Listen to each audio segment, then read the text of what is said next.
Hello everyone, Jeff Holiday here, and I thought I'd spend this nice day out in the dome, and I'd make a little video for you guys. It's going to be a little bit different of a kind of video than I usually do. I promise I'll get back to fighting the pseudoscience, or talking about politics, or poning SJWs, or some of that whatever next. Yeah, I've got plenty of ideas, plenty of interesting videos to make. The reason why I'm coming to you today is because I came to an interesting revelation, and I sat down and I talked with Memory about it and how it would impact our lives. And the more I started thinking about it and thinking about my situation in general, quite a few interesting things started popping into my mind. So today we're going to talk a little bit about financial responsibility. So the process of thinking about this and what I was going to say in the video, I also realized that there's a lot of people out there who don't know much about me, or at least a lot of my history.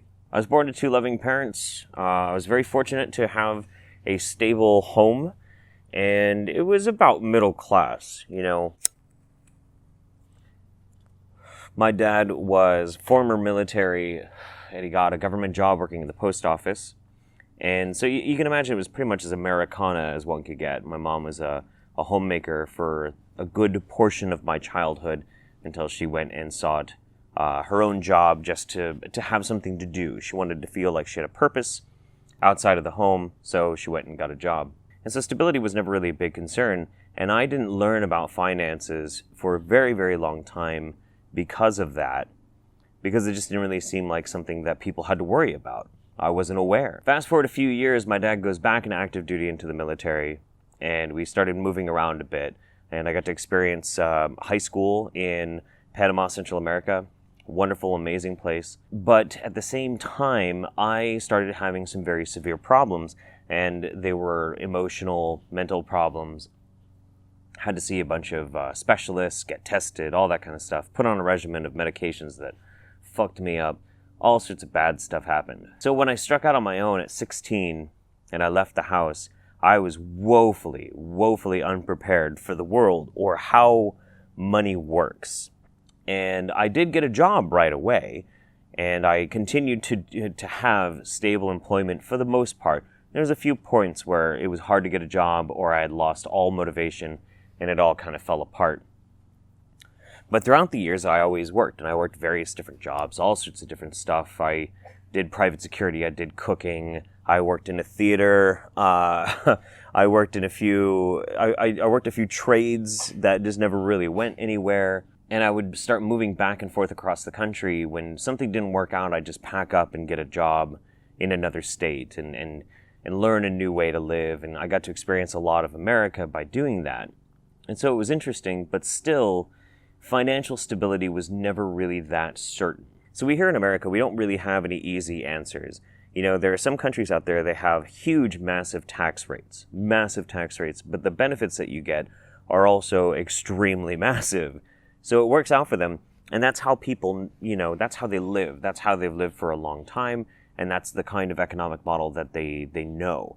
America has this identity problem where everybody's taught that they need to search for the American dream, stability, work hard so eventually you can retire and then stop worrying about it at the end of your life, you know? And I always never really bought into that. I always thought that's kind of a fucked up idea. You're never really going to be able to truly enjoy your life until, you know, you're already old and you've lived most of it. That doesn't make a whole lot of sense to me. And I didn't quite understand it. And it's going to sound like, old man trying to tell you what's what. But as time went on, and the older I got, the more I understood that, you know, working and achieving can be its own reward in and of itself. And I didn't get that for a long time. But our different political climates are always rallying to try and figure out the best way that people should live. And you have on one side, you have the various different extremes, you know.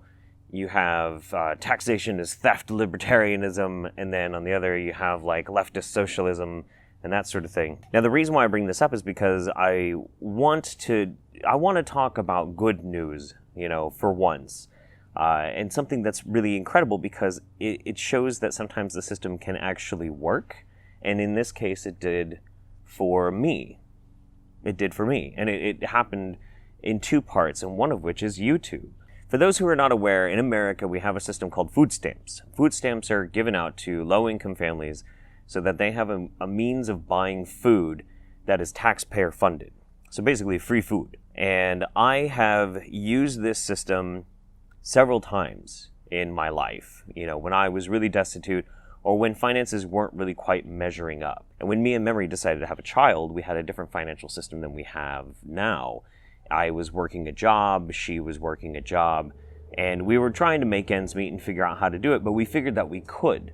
Well, as things tend to do, they changed. Life changes. Things come at you fast, and we found ourselves not with as much money as we really needed to, so I signed up for the food stamp program again. Now, this is an example of socialism. It's a socialist program. Same thing as Medicare, same thing as anything really that's like a collective pooling of money together to pay for whatever. It's not socialism, it's a socialistic program. That's the basic idea behind it. Maybe some economics major out there is going to be frothing at the bit because I'm misusing the terms or something, I don't know.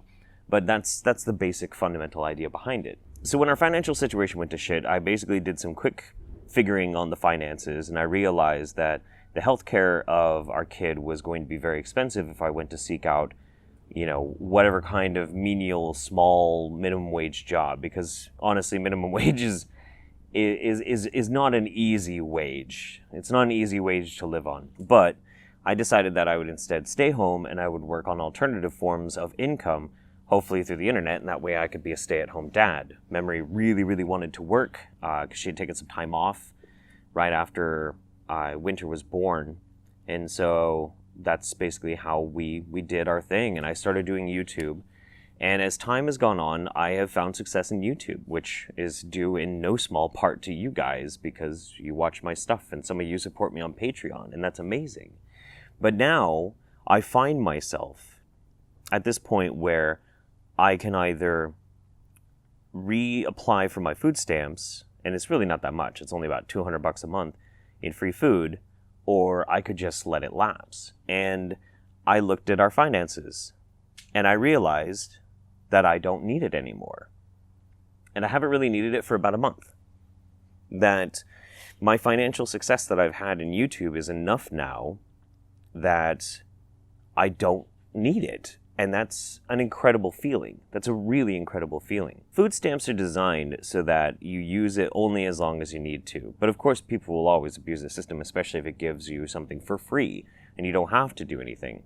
And that's kind of the main criticism behind these types of socialized programs in society, is that you're enabling people to be lazy. You're not motivating them to fix their situation.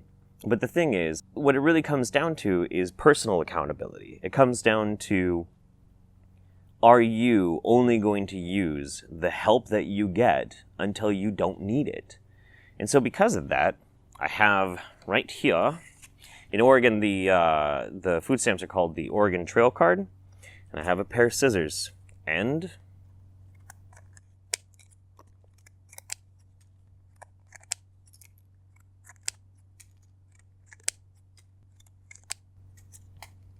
done. And this isn't supposed to be like a brag about, hey, my finances are great, look at me, my finances are amazing.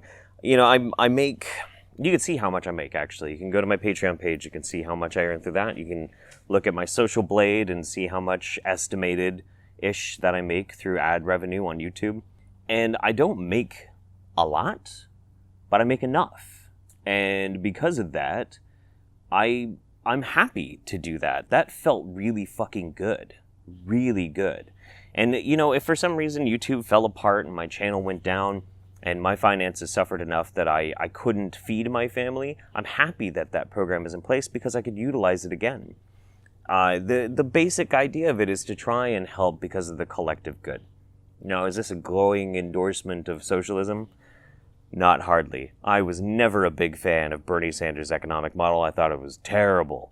Fucking terrible. Don't get me wrong. Bernie seems like a nice dude and everything. Economics are not, it's not as... No, Bernie. No. I do believe in capitalism. I absolutely do. I think economic struggle and the desire to attain can be a huge motivator in people excelling and you know, relishing in their own brilliance, their own guile. I do think there are problems with it, of course. I think there's problems with every system, but finding a job that you like, or finding something that you love to do that can finance your ability to exist is a really, really good and admirable goal, and I would encourage anybody to do that. And you know, as my channel grows, if I start earning more and more money, then great. That'd be fantastic. I'm not going to scoff at that. Absolutely not. But as long as it happens organically and it happens on the efforts that I put in, then I'll be happy with that. You know, there's always going to be a reason that you need more money. For example, I can't rely on my extended family. My father has to pay for a very, very, very, very expensive program to take care of my extremely sick mother. And before anybody starts commenting, I hope she gets better, she won't. But that's a video for another day.